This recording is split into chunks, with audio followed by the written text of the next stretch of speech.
Hello and welcome to our first video episode of the Full Spectrum D&D podcast. Yeah, I came in my best Nerdarchy cosplay. Excellent, sir. Thought that I would try to live it up a little bit for the sake of the D&D podcast. And I was trying to think of who in the D&D YouTube community you're cosplaying as, but I couldn't come up with anybody. Well, no, I'm going through 90s sitcom. Okay. Cosplays, Yeah. Hey, to be fair, if you were in a 90s sitcom and you played D&D, you definitely had the screen and you barely peeked over the top of it. Yes. Yeah. Yes. Yeah. I am the DM. Wasn't there like I don't mean to immediately derail us, but wasn't there like a Boy Meets World episode where they played D&D? There might have been. I know there was one for what's the name of that show? The Frankie Muniz was in it.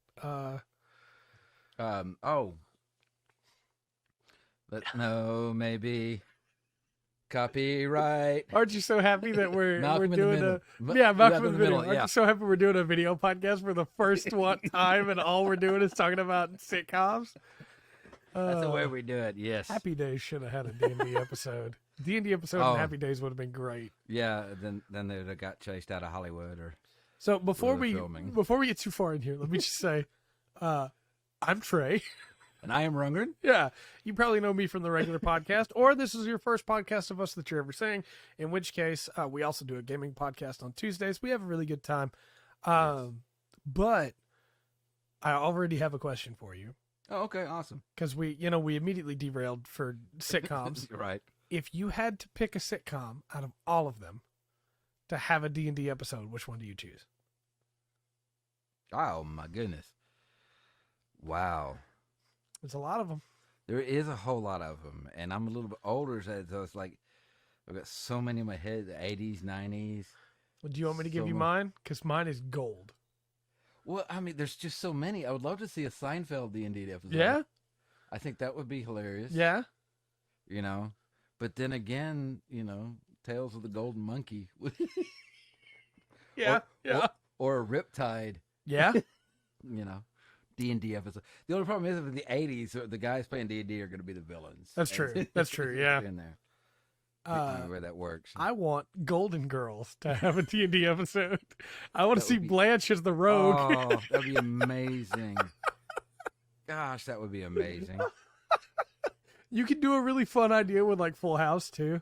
And have Full House where, like, as the course of the episode goes, excuse me, people come in and go because you got too many players otherwise, right? That table would be too chaotic. Yeah. But Uncle Jesse comes in and he's playing a bard, of course. And then, what's the other uncle's name? The one that's the cut it out. Oh, I don't know. It's Dave Coulier. Yeah, he's also a bard. And then Pat Sajak, he's also a bard. Pat Sajak? That's not his name, but that's the first thing I think of. I see his face in my head, and my brain goes, Pat Sajak, right? It's like, that's not his name. He played Danny. Bob Saget? Yeah, Bob Saget. That's it. He's also a bard. One of the greatest recastings of all time, so we missed it. Can you imagine Pat Sajak as the dad? That's exactly what happened when he just did that. Goodness. Man. Oh. Yeah. Well, they're all three bards. That's all they can play. Yeah. There's bards. Man, I don't know. There's a lot of them, though. Golden Girls would be amazing, though. Yeah, I have to give you that one. Which one do you think would be, like, have the worst D&D episode? I don't know. This would be the worst. Okay, this would be the worst D&D episode in the best way. Okay. Night Court. Yes. Yes. Because I can picture the late great Harry. Yep. He's wanting everybody to take it seriously, and then that would be amazing. I'm torn between Home Improvement. Oh yeah. Because I think it would also be hilarious, but I think it would be a bad deal. It would be like when Bazinga, Big Bang Theory. That's what it's called. It's like when Big Bang Theory tries to do D&D. It's like, no, this is not a good D&D episode, right? I think Home Improvement would be an abysmal D&D episode, but it would be a hilarious episode. Yeah. Or what is the one? I can't think of the name of it right now, but he's the detective. He's like, one more thing. Oh, Columbo. Yeah, Columbo. I think that would be an abysmal D&D episode, but would still be hilarious. Amazing. Can you imagine Columbo as like a rogue? One more. I got this in my pocket. I gotta roll investigation check. That was it. Just one more thing. I want to also roll an insight check. That'd be great. You can't roll 2 checks in the same round. Just one more thing. Yeah. One more roll. I just want to. I don't want to run a D&D game for Columbo. That would be amazing. Right? Can we run Cthulhu with Columbo? Yes. I want to play Columbo detective in Innsmouth. Yeah. just one more question for you, fish face. Let me roll one more sanity check real quick. See, the problem is I can't ask, because he always asks the questions.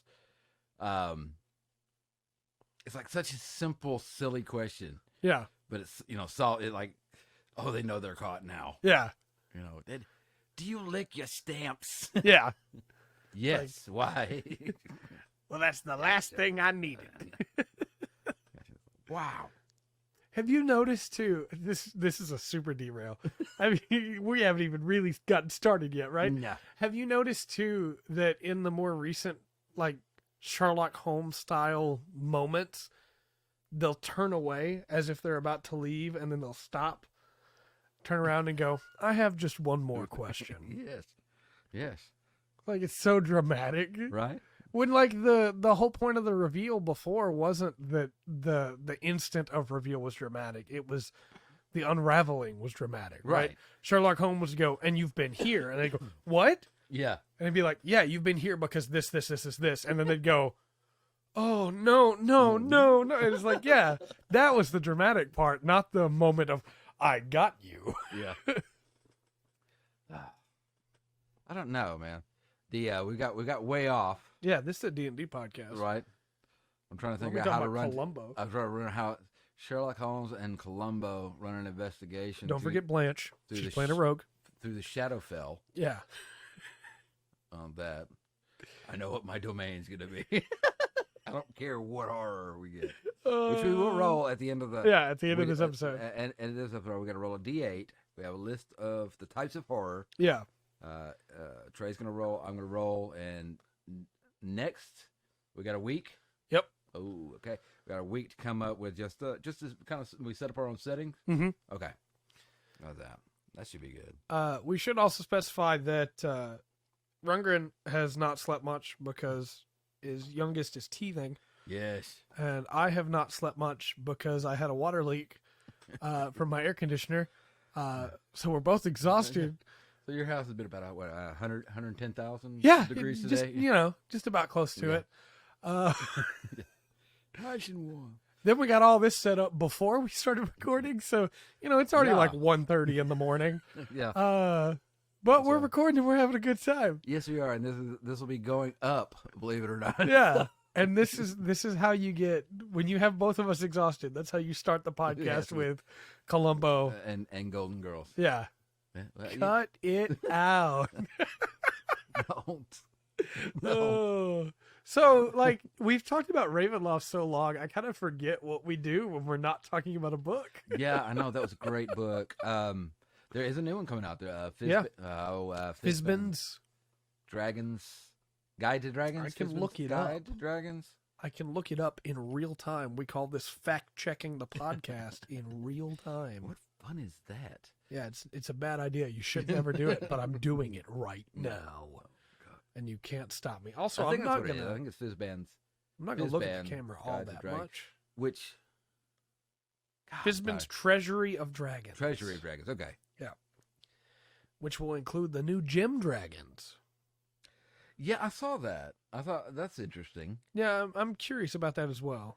Because that's one of the things obviously not new, but right. Revamp. How are they going to use them? Yeah, revamp for 5e and how they set them up. Mm-hmm. What if you're going to follow the dragon template? Yeah. And see how it goes. It's also going to bring in the draconic ancestries. We'll actually get like a full workaround this time for Dragonborn. Yeah. Which also means your dragon blood feats, or Yeah. they're not called dragon blood now. It's dragon ascendant or something like that. Those will actually make sense now. Okay. When you take those. If you think so. And then some new dragon themed subclasses for monks and rangers. Okay. So maybe ranger will finally be good. No. I love rangers I so do too. much. I I do love too. rangers so much. That's, and it goes to the heart of my wanting to run around and fantasy. Aragorn, Strider. Yeah. That's a ranger. Yeah. I don't know. I want that. Ooh, that's a fun thing we could do. We could do predictions for those subclasses. I want that monk subclass to just be your fists become dragon mouths. And you may say, Trey, that seems like it's coming out of nowhere. Where is your brain? Well, first off, my brain is currently inside my wet carpet. Yeah, don't. But also, so Gundam, right? Yeah, yeah. In Gundam, the Dragon Gundam, its hands are Yeah. dragon heads. And they extend out and hit things and bite and can shoot fire. So, Didn't Dante have in Devil May Cry, the first one, wasn't there a pet? Well, he Was it- gets the Balrog, which is the fists. But They're not demon fists, not okay. They're dragon. demon heads, not dragons. That's correct. But still very should cool. be. Yeah, I should have known. Devil May Cry, demon heads. Yeah, give me dragon fists. I wanted to be the one to give Your dark soul light. Amazing. Amazing. It's only rivaled in my mind between Mega Man X. I think it's X4, which is the first one with voice acting, Okay. where Zero is like, "No, what am I fighting for?" Or of course Mega Man 8, Dr. Wywee. Oh.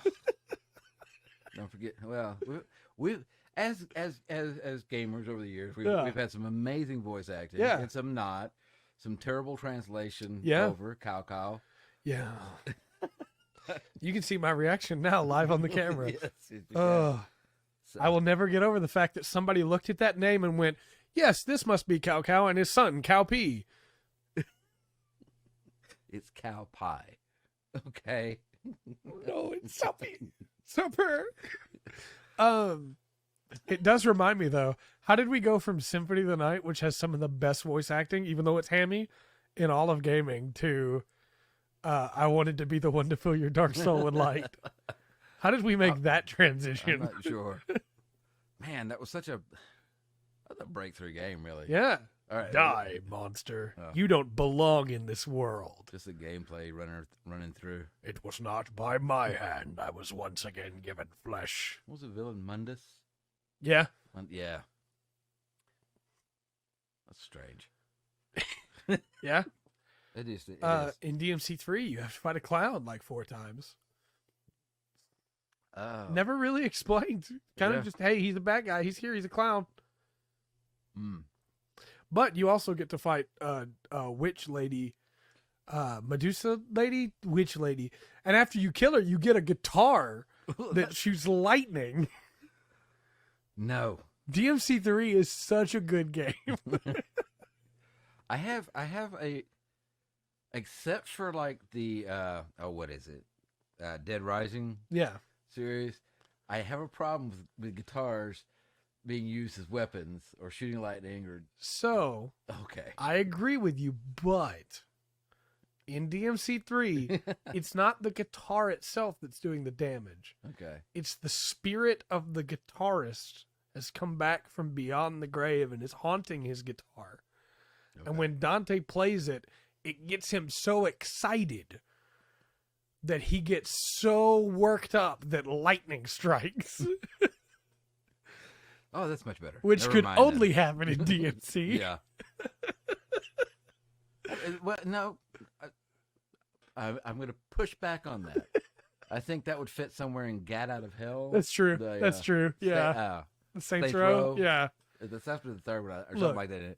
All I'm saying is, I don't think I'm going to become a ghost. I don't believe I'm going to become a ghost. But if Yeah. I become a ghost, I better be able to do cool stuff by getting excited. Because all you got to do is come to talk to me about the newest Kamen Rider season, and something's yeah. going to blow up. That's true. You know? That's true. Get me hyped up. I will say, though, speaking of Kamen Rider, there is a Kamen Rider that uses a guitar. I don't doubt it. Yeah. He uses it as an axe. There's 40 of them. There's more than that. I was being conservative on the number. That's fair. Yeah. But that whole season is music themed. So like the main rider uses drums, like taiko drums. You know what? That's it. Next time anybody has to play a bard, all right, we got to do a musical. Yeah. We're going to do this whole thing. Y'all got to sing. You don't want to open these doors because I'm sitting right here. Look, we had a discussion about a certain campaign before the podcast. Yeah. I was ready to go there. I may not be ready to go here yet. I'm not sure. Dimmich uses the guitar. I'm not sure which one's worse. Dance, water, dance. That's so bad. Oh, man. I feel like this podcast is the most random we've been in a while. Absolutely. But it's because we're both super tired. Yes. And constant listener, just right up, we did warn you. Yeah. The last podcast that we wanted to sit and ramble a little bit. Yeah. I think we did say we were going to do it about D&D, but yeah, I mean it's tangentially related. It gets around there. So, let me ask you this question: would you prefer a bard that uses a guitar as a spell focus, or a barbarian that uses a guitar as an axe? Well, I wasn't that big of a fan of Brutal Legend. Yeah. So I would probably go with the bard on that. Unless it was just like the what's the feat? Unless you can pick up anything. Tavern Brawler. Yeah. Tavern Brawler feat, and you grab it. That's pretty cool. Do you want to know something really sad about Brutal Legend? I 100%ed that game. Oh, wow. Yeah, everything in that game. But the only reason I kept playing it was so I could listen to the entirety of Through the Fire and the Flames. Because Napster only had the first 4 minutes. Oh. Wow. You remember Napster? I do. Yeah, that was before YouTube. It was. No Spotify. Yeah. I think it was right before LimeWire, too. Yeah. I'm a huge Through the Fire and the Flames fan. Yeah. I'll be the first one to say, not a huge fan of anything else they've done, but I love that song. That's cool. There's something fair about the movement in that song that just like, it pulls me in every time. I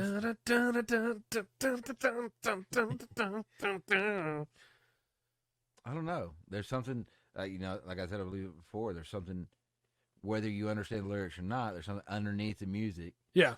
That, sometimes the band you always connect with the music on that time. Sometimes it's just a song that they have. That's right. And you find it. I think for a lot of people, that song is like, yeah. Well, and I think what really helps that song too is that it's 11 minutes, right? Which is a long song for most people. Yeah. But it's also a very different song while still, I'm going to use the phrase that people hate, right? Leitmotif. Where you'll have a movie that uses the same leitmotif in various ways to draw in the emotion, right? Yeah. Through the Fire and the Flames kind of does that.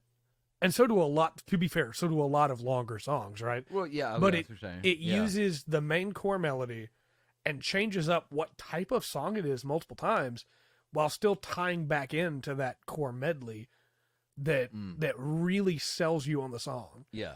And I think that's a strength of that song in particular. Yeah. And it doesn't ever forget the hook. Right. Even though by the 6-minute mark, you're listening to a drastically different song than you were at the beginning. It's kind of strange that a song like that, just got so big. Yeah. Because that says something about the songs and songwriters, because that's not something that gets popular. Yeah. Dream Theater's amazing band, but you're not going to hear them talked about in the pop culture news, right?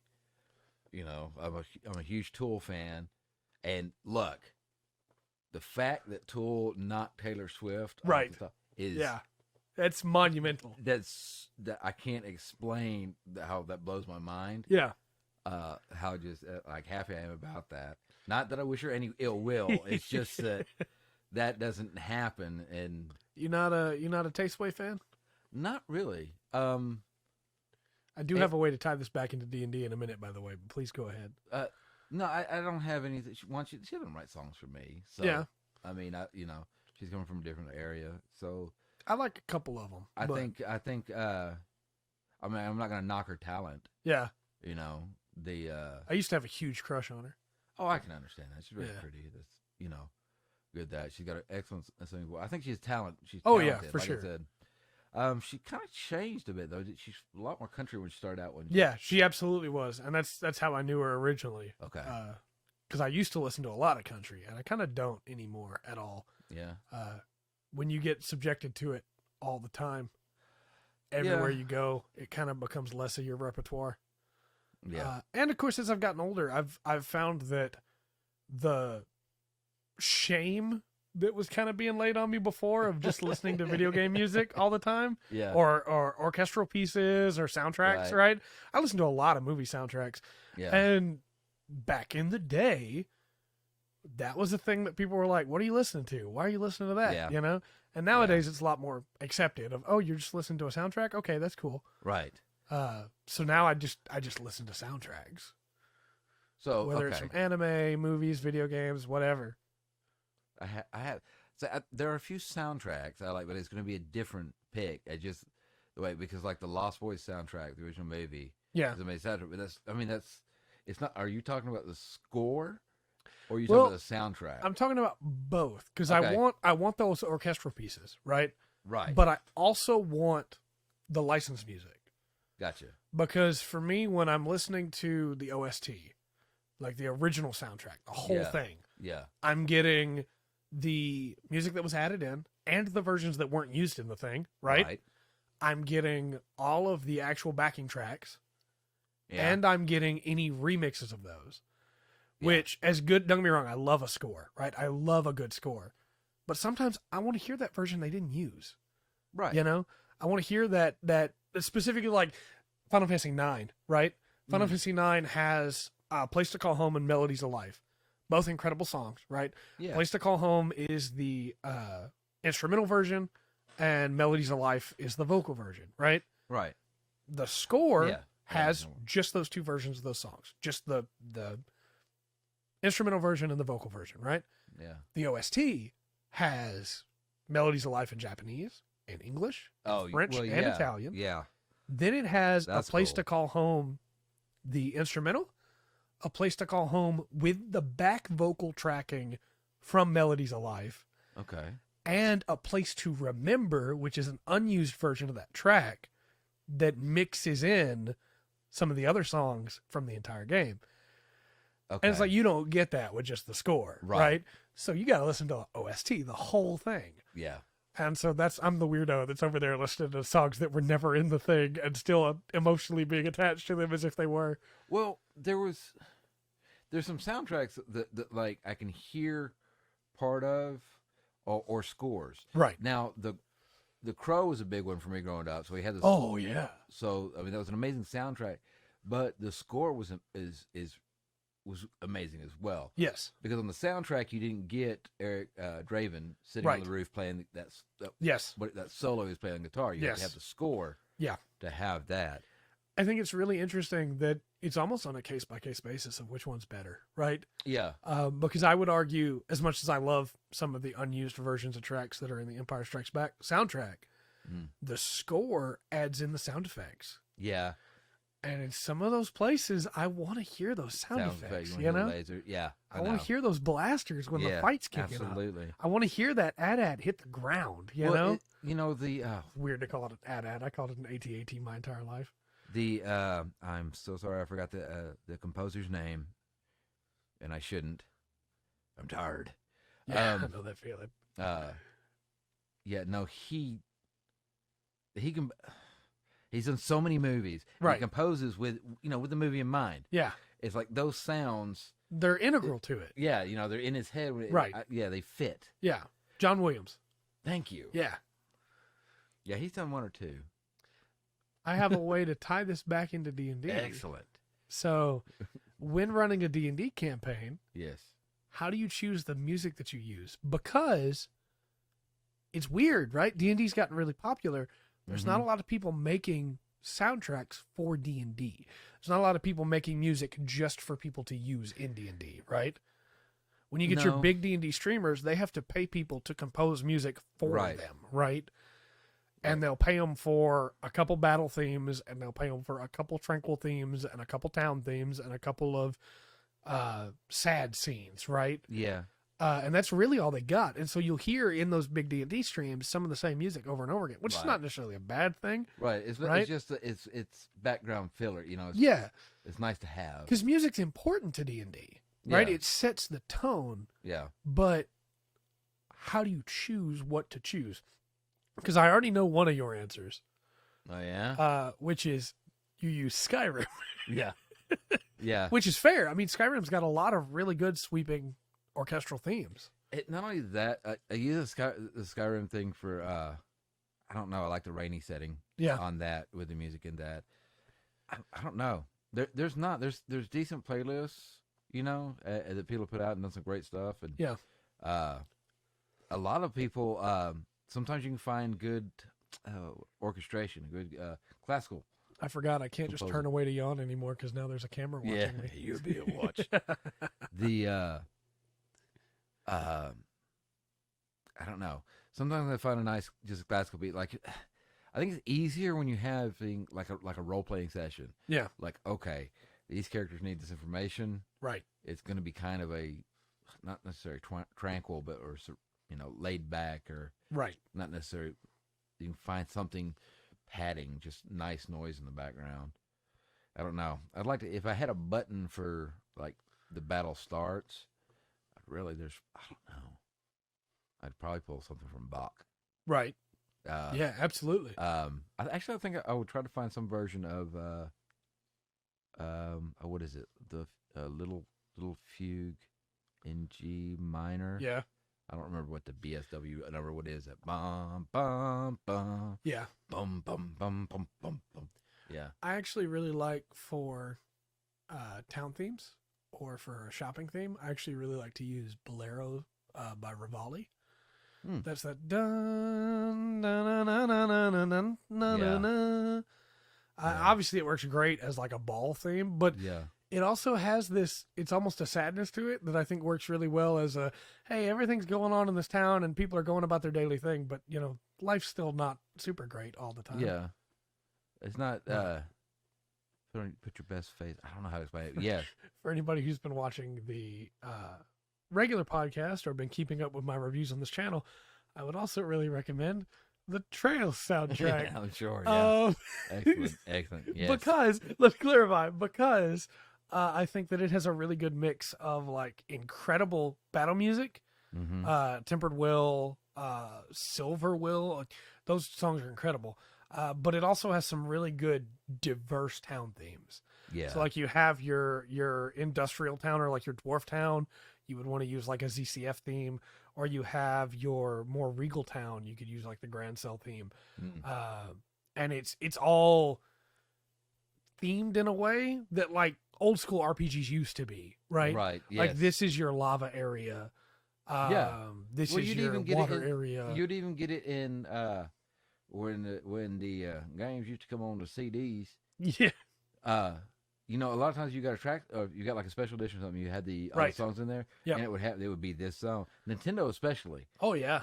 It's the song's named after the zone, or a lot of times with Final Fantasy, you would get so and so's theme, so and so's theme, so and so's theme. Final Fantasy's another great one to pull from. Yeah, to me that's I can't help but go there with that, because that was such a moment for me plugging that thing into the NES, and that first I know it was 8-bit MIDI, but that opening it, and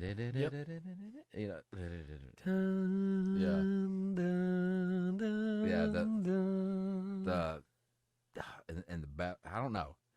That really sad. I think that's. I don't know how to find that for D&D. I guess I need a board. Yeah. To just be able to go back and forth.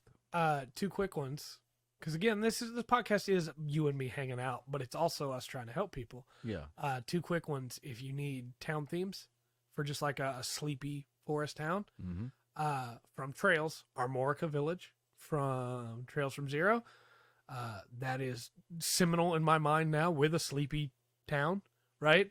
That track is perfect for that. And also Realms theme from Final Fantasy VI.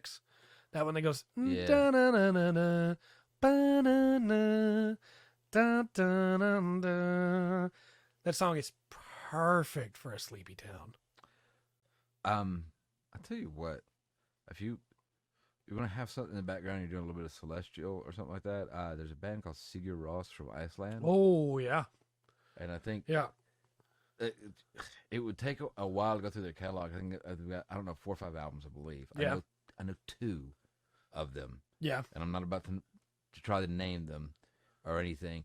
There is vocals on them, but it's a mix of Icelandic and English, and he's not really worried about. He's not making words. Right. He's making sounds, so you pull words out of them. It's yeah, a little bit different. absolutely. But I don't know. We got to thinking you were talking about a town theme. And I was like, yeah, the Celestial idea came. So I think Sigur Rós or something along that line for. What's another band? Tangerine. Okay. Tangerine Dream. If you can find some of their songs. Now, they did the soundtrack for an old Tom Cruise movie, Legend. Okay, yeah. Yeah. So that soundtrack actually I haven't thought about it in a long time. It's got a lot of mood music. Yeah. Depending on, obviously what was going on in the movie, but yeah, there's a lot of things. A lot of it is, I don't want to say just padding, right? But it's buffer tracks. Well, there's not a whole lot of movement in the music. There's not a lot of things going on, so it's more about the feel of these sounds together. Yeah. Rather than the melody going through on a lot of places. So that would be a really good album. I would say if you're looking for like cultist music to play in the background, while your party's spying on or even maybe fighting a cultist group, Nebeth Abdelord's theme from Final Fantasy 14, do do do do do do do do boom boom boom boom boom. That is great because it's like piping. It's so good for that. I think that you could go with very easily Dark Corners of the Earth soundtrack. There's a track in Call Cthulhu Dark Corners of the Earth that is like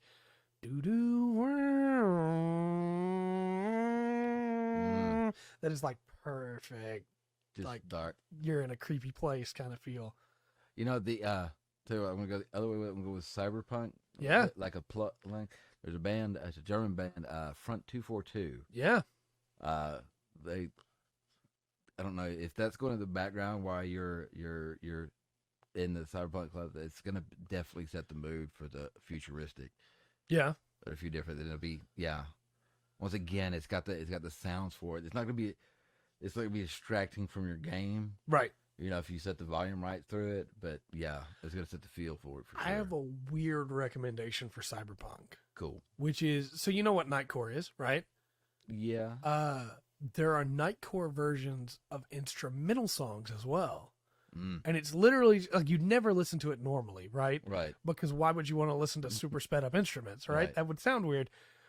But for a cyberpunk situation, it gives you a real weird techno feel that isn't grungy in a certain way, the way that you want it to be, but instead is very off-putting. And so it's a good thing for like a corpo situation where you just have these instruments going so fast. And there's another amazing soundtrack with the Fifth Element soundtrack. Yeah, absolutely. It's just good. If I was to ask you for battle soundtracks. Oh, man. Glory Hammer. Yeah, absolutely. Well, I mean, you got Wagner, right? Yeah. I mean, that's like easy pickings.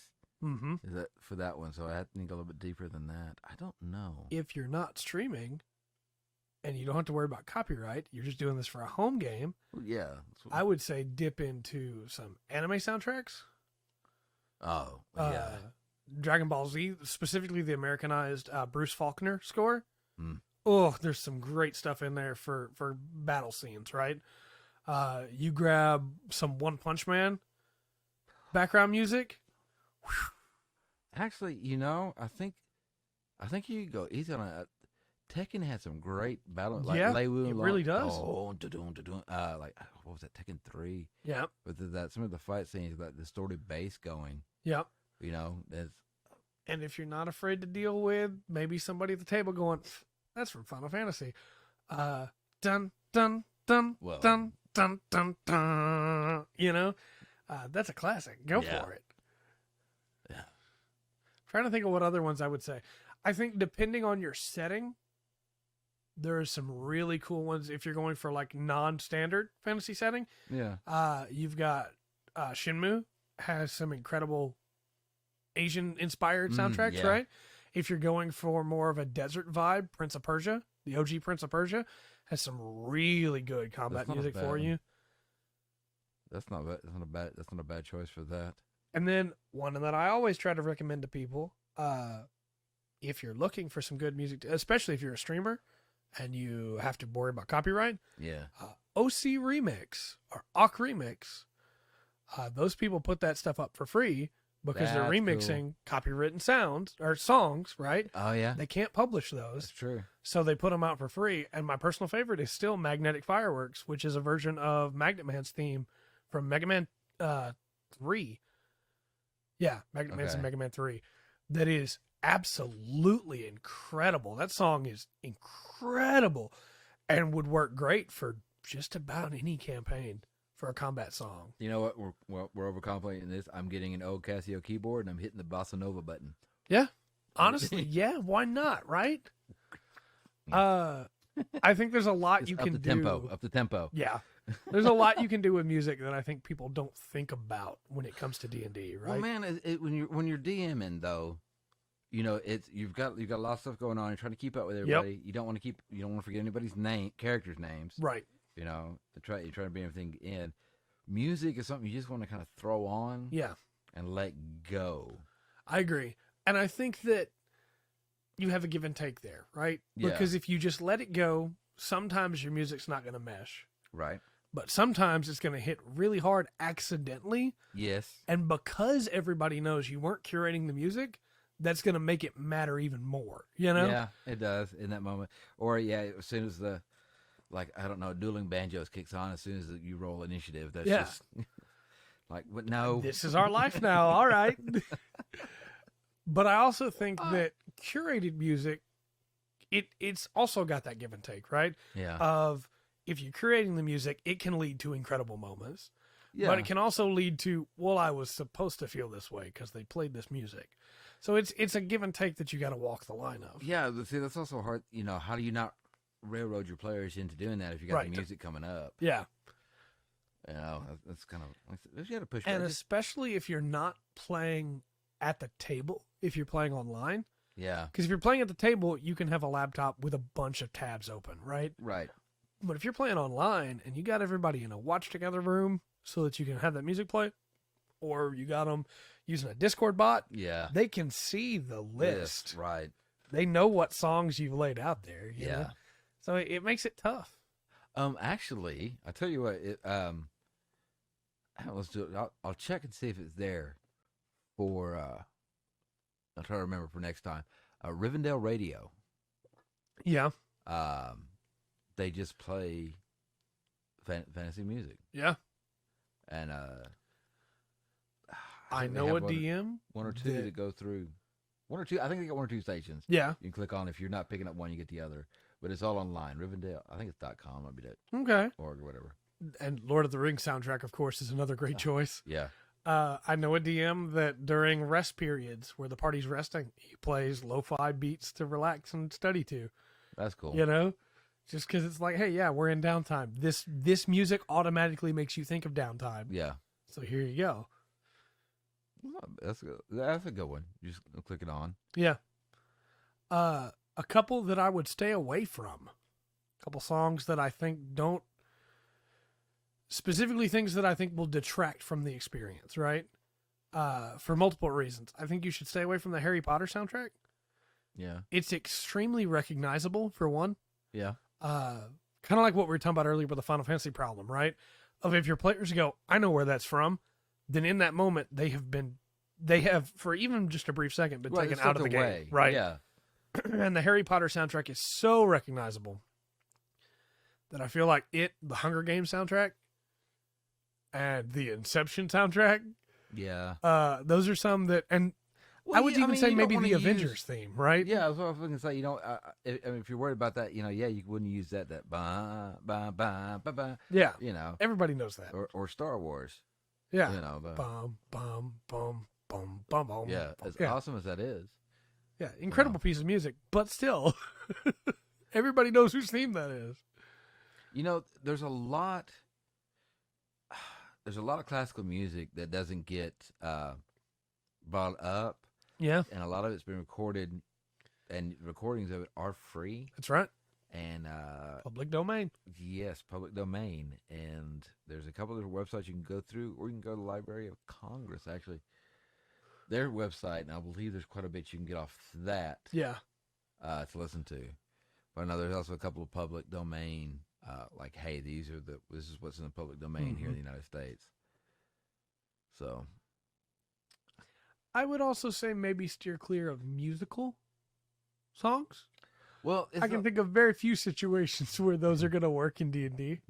Well, one you really don't want lyrics in the background music, you know, to avoid anything. That's why, or anything.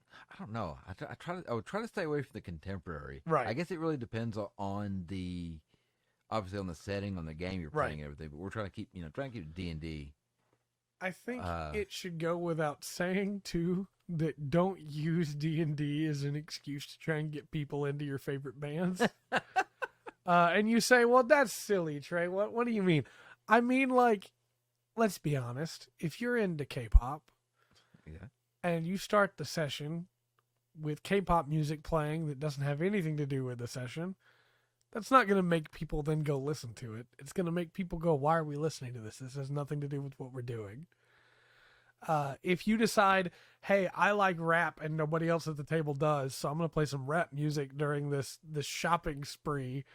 Yeah, in this gothic town. That's probably not going to work. Right. You know? Yeah. Your music needs to fit the situation. However, if you're running a D&D, San Andreas. Yeah, go for it. There you go. Go for it. I was kind of thinking, because you kind of have in your mind, I think for a lot of DMs, it was like, okay, this is the time era, right? I'm pulling from in history, right? And I think even as primitive as you would want to go, even Paleolithic era or something like that, where no, y'all are primitive, we're going to play the game this way.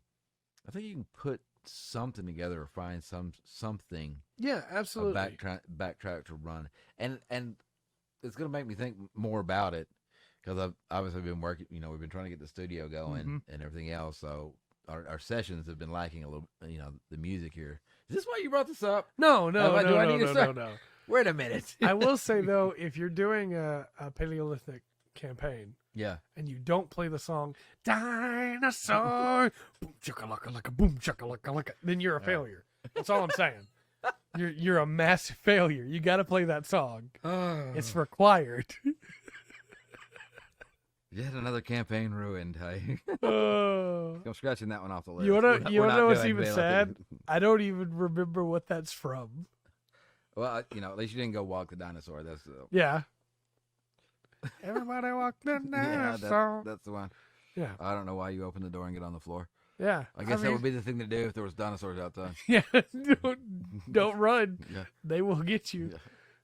Climb up on top of that brachiosaur and hope it doesn't throw you off. If there's dinosaurs outside, the song should be open the door, then shut the door. Yeah. Lock it. No, don't you remember? Be safe. The raptors can open doors. No, they cannot. Raptors are the size of chickens. But now they're in the kitchen. And now it's Raptor's turn to cook. That was pretty good. That should have been the tagline. It should have been. Oh, I almost referenced something. Have I... I should not do this. There is a video on Ghostbusters. I think I referenced this to you before. Possibly. On the new Ghostbusters, where the guy who makes the video just goes, "It's time to let the children play." And it's just, I thought about that again. So creepy. It is. It's so creepy. Oh, gosh. Yeah. It's time to let the raptors cook. There's a... This I told you before, folks, this is how we are off camera too. Yeah. We're actually being a little more careful. Yeah. Yeah, I haven't done the Den voice yet at all. That's my character in our Sunday campaign, for anybody who doesn't know. Yeah. And he sounds like this. No. No, it's a little deeper, right? Yeah, it's you got it. Barge. Yeah, that was better. Yeah. That was better. You gotta start with that. Magic. Oh man, I've been so lazy with voices. Hey, it's okay. It's okay. I learned a long time ago, and you mentioned this too. Voices aren't as important as like the everything else, right? Yeah. If you can embody that NPC in a way that the players immediately recognize that your whole body language is you're a different person right now, then you've won them over already. Yeah. You've already got them in the bag. Yeah. But I like to avoid this is a table I think that most people would have. The table we run on saying, got a couple that would rather roll the die, for the conversation. Do I remember the story well? Right. And have me extrapolate on that. And then we get a couple of players. So it's kind of, keeping the balance between the two. Yeah. And if I did, even on voices that I can do the whole time, because sometimes I pick a voice and I'm like, all right, this is that sounds, and then we're moving on. I'll explain what they say. I don't know. I don't want to push the other two players back thinking that, everybody's got to do voices. Yeah. So I will say, I think it's a lot easier to do voices when you're doing a Discord game where nobody can see your face.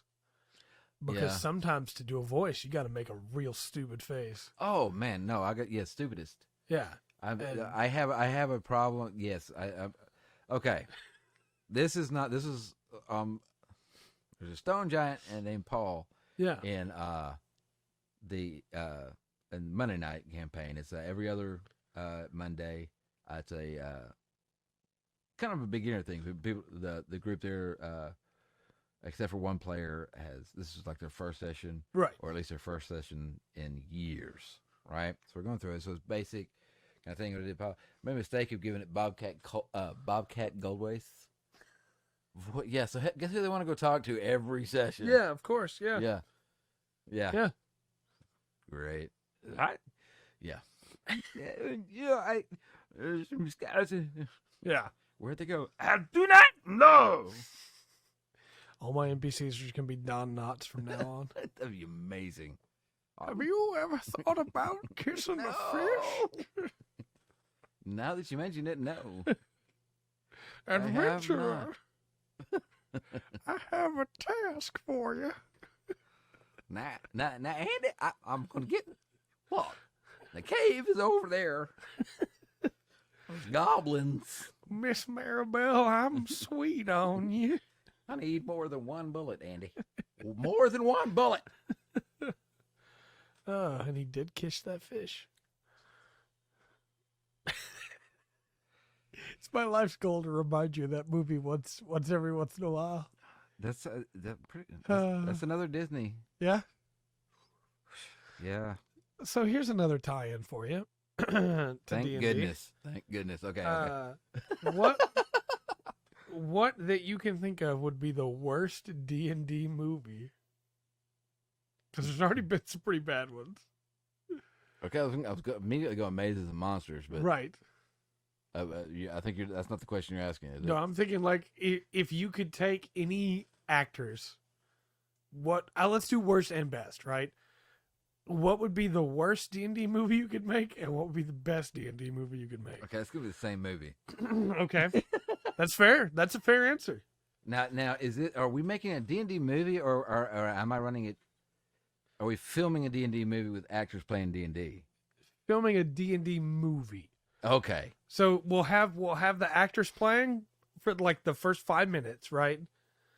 And then we'll transition into the movie as their characters. All right, look.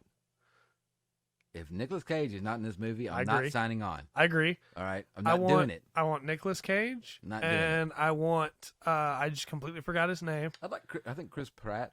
Sure. He plays Willem Dafoe. I want Willem Dafoe in this movie as well. Mm-hmm. Nick Cage and Willem Dafoe playing off each other. Oh, could we get Sigourney Weaver? Yes. That would be amazing. It's a dream movie. We can get whoever we want. Excellent. Yeah, I'd love to see Sigourney Weaver. Yeah. Somewhere. Man. I need somebody to be the butt of the jokes.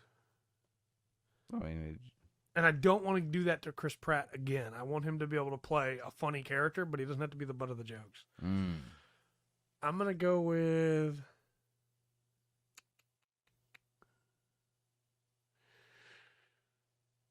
What is that guy? Oh, I want to put Idris Elba in there too. Sure. I want that because I want him to play the fighter.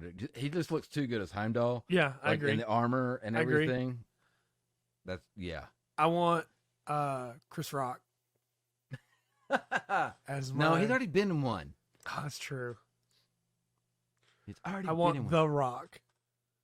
He's been in too much. Dang it. Okay.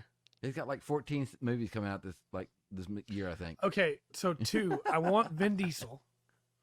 Okay. But I also want Jackie Chan. Jackie Chan can be the butt of the jokes, but in the end of the movie, he has a big moment where he gets to prove that he was actually super capable the whole time. Nice. Jackie Chan's playing like a 20th level monk that is like hanging around with the party and doesn't want to do anything to help him. True neutral. Yeah, he doesn't want to like use his great power for anything. And so they think that he's just a waste of space and stuff. And then at the end of the movie, Jackie Chan just... Yeah. Yeah. Of course, some of these are a little bit easier when I just like personal. I just, like Jack Black. Yeah. Would be fun. But then I keep going. It's the best and worst thing. It's like how... Because there's like serious actors I would love to see in a good D&D movie, yes. And then there's some actors that, you know what? I kind of just want to play. I'll see them go all out role playing. I also need Brendan Fraser. Oh, that'd be fun. Yeah, I can get him in there. And I need, I can't remember his name right now, Peter Dinklage. I need Peter Dinklage as well. And I need a scene in that movie where Vin Diesel's character dies. Okay. And in the scene where he dies, I want to have Peter Dinklage's character ask him, "Why'd you do it?" And then he says, "'Cause we're family." No. And then his character dies. Oh my goodness. What was the actor name played Hela in Ragnarok? Oh God. I don't know. I can fact check it live on the podcast. Might as well. That way everybody can tell us all the wrong. Committing the cardinal sin twice. Yeah. All of that. I just like a sorceress character. Yeah. Give me Evelyn. She could. Yeah, she could. Oh man, she could play a great Evelyn. She could play a great Evelyn. Yeah. Oh man, that'd be good. Man, why do they not have her name here? They have her picture, but not her name. Kate Blanchett. Thank you. Yeah. I would also take Karen Gillan. Karen Gillan would be really good to have in there. Yeah. We got a big party. Some of these people are playing NPCs, right? So some of them are cameos, right? Yeah, for sure. I want Felicia Day to be a cameo. Sure, absolutely. Let's do that. Is Jack Black in the party, or is Jack... We need to decide on a party here. Is Jack Black in the party, or is he an NPC? Oh, man. Hold on. We got to start over. Is he the shopkeep that shows up? Okay, hold on. Before. Yeah, okay. What is the size of our party? I want to Let's go 6. No more than 6 players. Okay. So somebody's got to be the DM, too. Okay. Oh, is this one of the 6 is going to be the DM? No, I think we have a 7th as the DM. Okay, the DM separate. Yeah. What's the party? Well, Jack Black's got to, or not Jack Black. Vin Diesel's got to be one of them because he dies. Okay, hold on, wait. So let's have him as Idris Elba as a paladin. Okay. Idris Elba paladin. Let's add Vin Diesel as a 7th player, but then he drops out of the campaign early, so his character dies. Okay. Because of work restrictions. He has to go. His schedule changed and he can't be there anymore. Right. Final Fantasy 10 through 27. Right. I mean, Fast and Furious 10 through 27. Yeah, absolutely. Hopefully, we will get 27 Final Fantasies too. Don't worry. I hope so. 16. Yeah, 16 looks like it's gonna be pretty good. Yeah, next year. Okay. So this is the Vin Diesel. Yeah, and let's Does he get to play the witch, the blood witch thing? Sure. Yeah, he can be a blood hunter. Why not? Blood hunter. Thank you. Yeah, let's go with that. Family. Yeah. So Idris Elba is the paladin. Yes. Jackie Chan's got to be there because he's the monk. Jackie. He's the 20th level monk. Chan is monk. Kate Blanchett is the sorceress. Sure. Her. Yeah. For anybody who's like, well, of course you'd say Jackie Chan is a monk. Have you seen what he can do? Yeah. He's the man's a monk in real life. That's what I was gonna say. He's literally. Yes. He's already there. Right. You know that.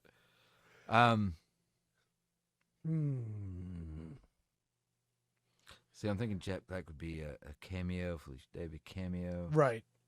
Have them fill Although in. Jack Black would have been really funny as a bard. He would, but NPC bard. Yeah, I agree. You know? I agree.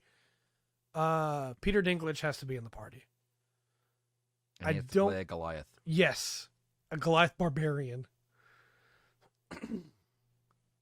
Which is barbarian. Yes. I don't know if it's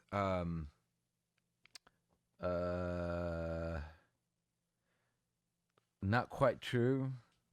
Apocryphal? That's what my brain went blank. I don't know if it's apocryphal or not, but apparently he was so happy when he found out what his part was going to be in the Thor movie. Yeah, that's what I've heard. That's what I've heard. Like, really? I want to be a giant. That's amazing. Yeah. I was like, yeah. So pretty cool. I have 3 questions. Okay. The first one is, why did we forget about Viggo Mortensen? The second one is, Nick Cage has to be in this party, and Willem Dafoe has to be in this party. Okay, hold on. Right? Hold on. Don't they? Well, look, I will take I will take one of those as a villain. Oh, Willem Dafoe as the villain would be so good. Yeah, see, so we've got the villain right Willem there. Dafoe's the villain. Well, I want Nicolas Cage to be the bard. Sure. Yeah, why not? Yeah. Go for it. Nicolas Cage just shows up, starts singing. Let's go. Yeah. What's that? How many slots we got left in the party? 3? One. One? We got Idris Elba as a paladin. Right? Yeah. Jackie Chan's the monk, Kate Blanchett as the sorceress, Peter Dinklage as the barbarian, Nick Cage as the bard. So we don't have a fighter, cleric, druid. Thinking of the slots left in the party. We don't have a rogue. We don't have a ranger. We don't have a wizard. Oh. We don't have a warlock.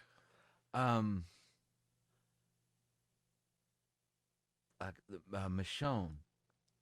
Yeah. The rogue. Let me pull up her actress.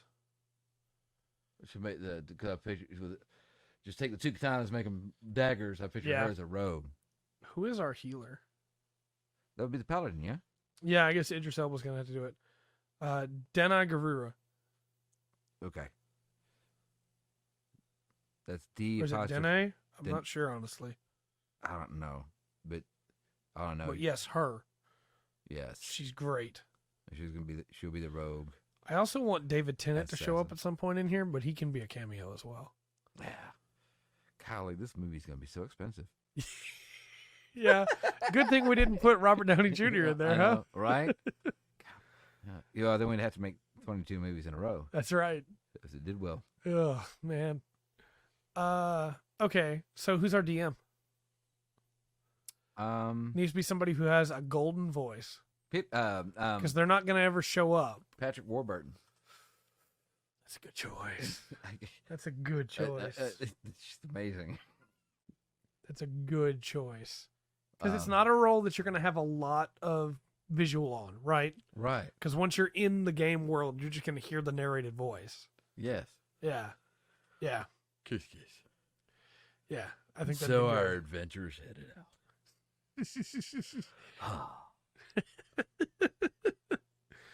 out. Okay. What is the core plot of this movie? What are they trying to do? Willem Dafoe is he's an evil necromancer trying to take over the village, the surrounding area, the kingdom. Man. How big are we talking?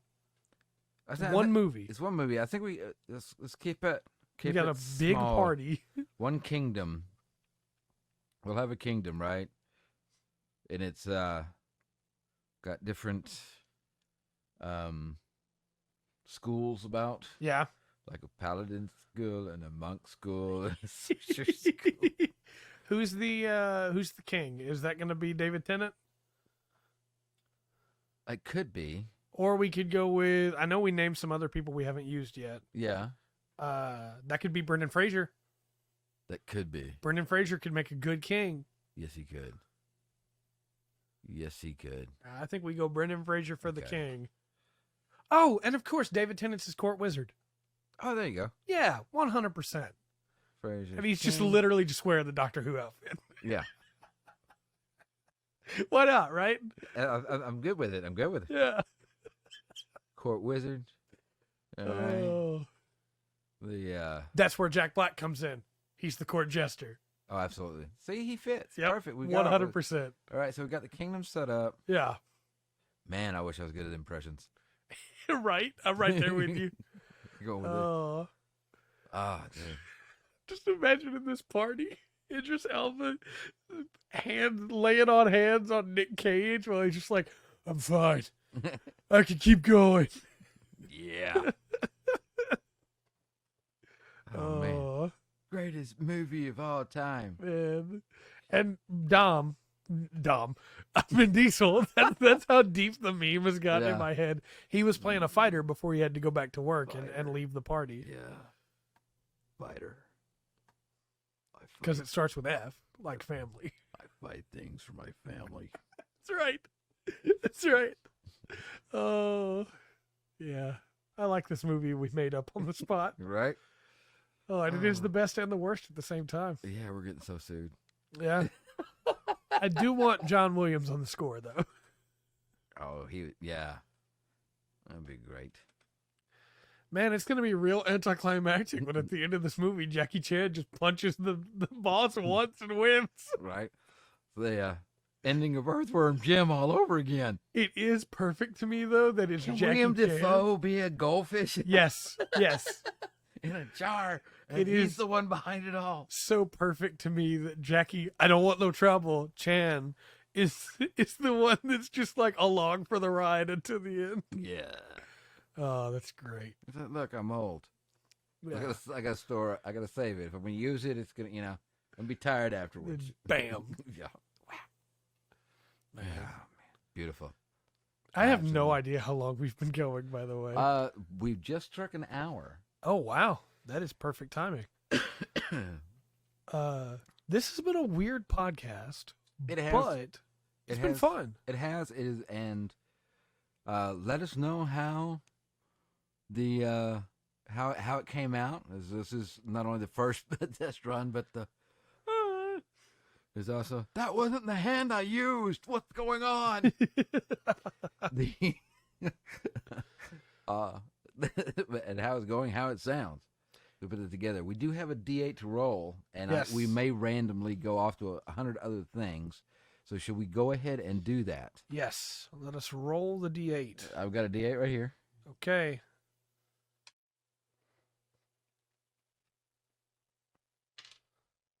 It's a 5. You got a 5. Oh, that's a good one. You got a ghost story. Ooh, I got a ghost story. Okay, so 5's off the table for me. Yep. 8, psychological horror. Oh boy.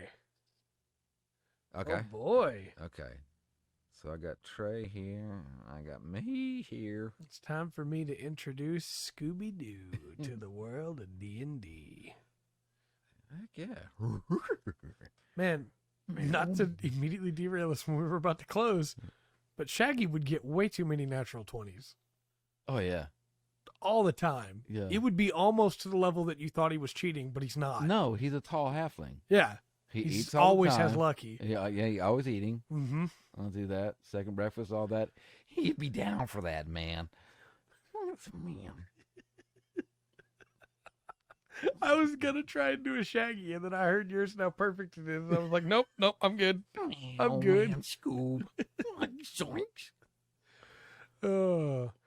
So yeah, this is your weekly D&D tangential related podcast. Yes. We'll be back next week with our worlds put together, our domains, I should say. Yeah, and I think it'd be really interesting if we both were able to present our domains.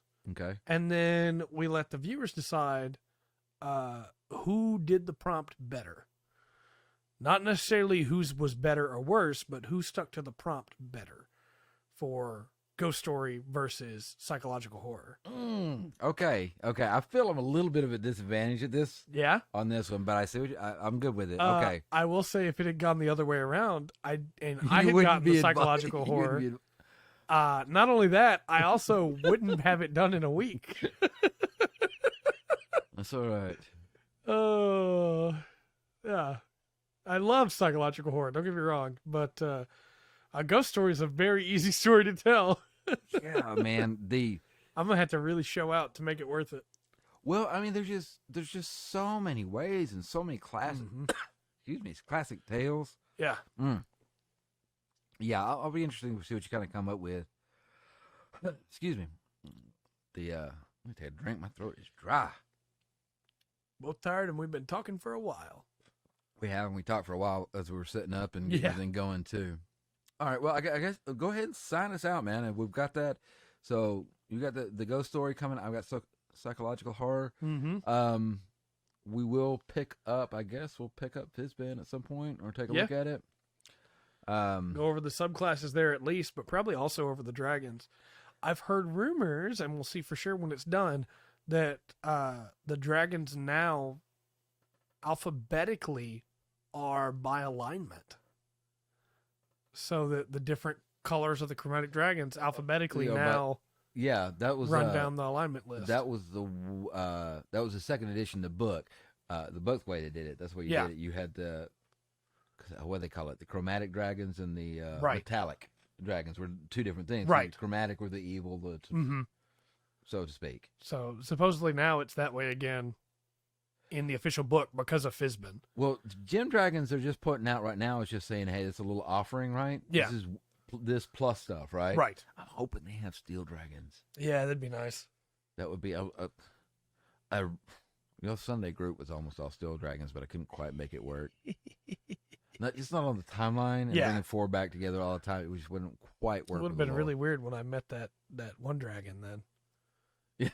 Yeah. And almost married her. Well, nobody knows. That's the great thing about steel dragons. I don't know. Right.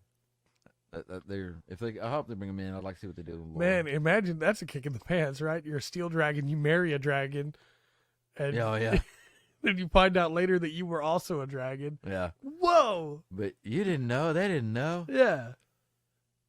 All right. Well, with all that said, I have been Trey. And I've been Rungren. And we've been the Full Spectrum D&D podcast. Let us know your thoughts on the new layout in the comment section down below. And until next time, I've been Trey. This has been the Full Spectrum. Remember to always enjoy the full spectrum that D&D has to offer.